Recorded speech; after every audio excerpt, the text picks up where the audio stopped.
ভালো করে বলেন, একটু চিন্তার সময় দিলাম, বলেন নামাজি বেশি না ইমানদার বেশি? এই তো লাইন আসছে। তাহলে নামাজ নাই কিন্তু কি আছে? ইমান আছে। এরকম বলার লোক আছে না নাই বলেন?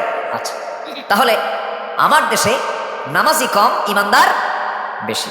তাহলে আমাদের মূল লক্ষ্য হলো জান্নাতে যাওয়া। কিন্তু জাতির মধ্যে চরিত্র কি? জাতি নামাজ পড়ে না, মাত্র 5% লোক নামাজ পড়ে। এই চিত্র হতো না যদি নামাজের সরকার যদি আমার দেশে যদি গঠন হতো। আসতে কন কেন? নামাজের সরকার যদি দেশে গঠন হতো তাহলে এই চিত্র কি চিত্রায়িত হতো? কোরআনকে প্রশ্ন করুন, কোরআন বলে দাও জাহান্নামে যাওয়ার কারণগুলো কি কি, সবচাইতে বড় অপরাধগুলো কি, যার জন্য আল্লাহ রাব্বুল আলামিন বান্দাকে জাহান্নাম দেবেন। কোরআন বলছে ফাখালাফা মিন বা'দিহি খালফুন আদাউস সালাতা ওয়াত্তাবাউশ শাহাওয়াত ফাসাউফা ইয়ালকাউনা গায়্যা। জোরে বলুন আল্লাহু আকবার। এই জাগতিক জীবনে যারা দুইটা অপকর্ম করে আসবে, দুইটা অপকর্মের সঙ্গে যারা সম্পৃক্ত থাকবে, নাম্বার 1 যারা নামাজকে নষ্ট করবে, নাম্বার 2 হলো যারা নফসের তাবেদারি করবে, নফসের দাসত্ব যারা করবে। এই দুইটা অপকর্মের সঙ্গে যারা জড়িত, আল্লাহ রাব্বুল আলামিন বলেন আমি তাদেরকে শুধু জাহান্নাম নয়, জাহান্নামের গর্তের মধ্যে আমি ঢুকাবো। এখানে জাহান্নামের গর্তের কথা আসছে, গাই নামক গর্ত। যে গাই নামক গর্তটাকে জাহান্নাম পর্যন্ত ভয় পায়, এমন ভয়ঙ্কর সেই গাই নামক গর্তটা। সেই গাই নামক গর্তের মধ্যে আল্লাহ রাব্বুল আলামিন দুটো অপকর্মের সঙ্গে যে বান্দা জড়িত তাকে ওই গাই নামক গর্তের মধ্যে ঢুকাবেন। নাউজুবিল্লাহ বলবেন না? তাহলে দুটো অপকর্ম এখানে ফুটে উঠলো, একটা হচ্ছে নামাজ ছেড়ে দেওয়া, আরেকটা হচ্ছে নফসের দাসত্ব করা।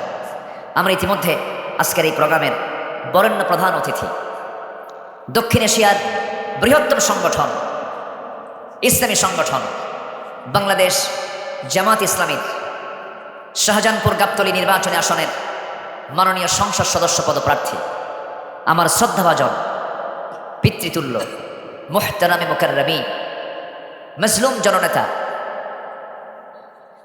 গোলাম রব্বানী হাফিজাহুল্লাহ, তিনি ইতিমধ্যে আমাদের মাহফিলে প্রধান অতিথি, তার চেয়ারকে তিনি অলঙ্কৃত করেছেন। বলি আলহামদুলিল্লাহ, জোরে বলি আলহামদুলিল্লাহ।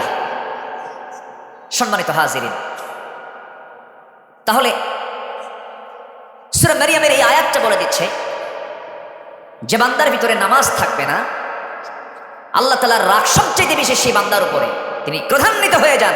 ফাসাউফা ইয়ালকাউনা গায়্যা, আমি তাকে জাহান্নামের ভিতরে ঢুকাবো না, গায় নামক গর্তের মধ্যে ঢুকাবো। ইমাম কুরতুবী রাহিমাহুল্লাহ আরো 6টা কারণ এখানে সংযুক্ত করেছেন।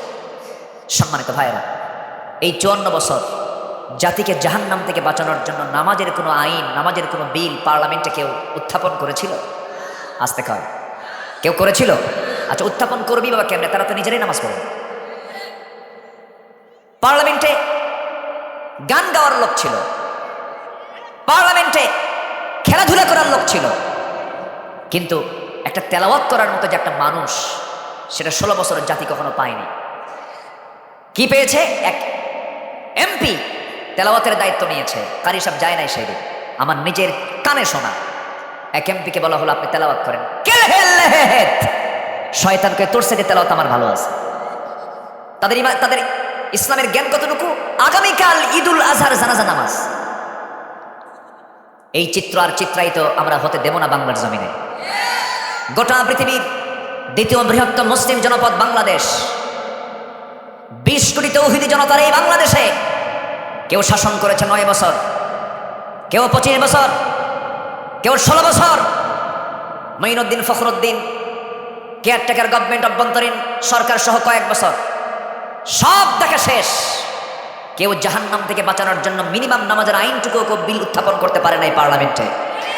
অতএব জাতিকে জাহান্নাম থেকে বাঁচানোর জন্য যে দল, যে শক্তি দুনিয়াতেও কল্যাণ চায়, আখিরাতেও মুক্তির জন্য আন্দোলন করে, তাদের কি আমরা সমর্থন দেব ইনশাআল্লাহ। সেই নেতৃত্বে মানতে রাজি আছেন কারা কারা? হাত উঁচু করে দেখান মুসলমান।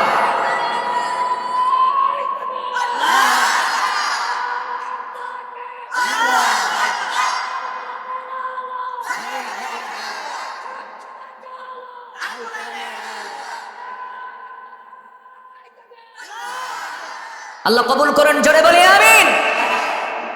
আমাদেরকে কথা বলতে দেয়নি 16 বছর, ডানে বামে বসে রেখেছে কিরামুন কাতিবিন।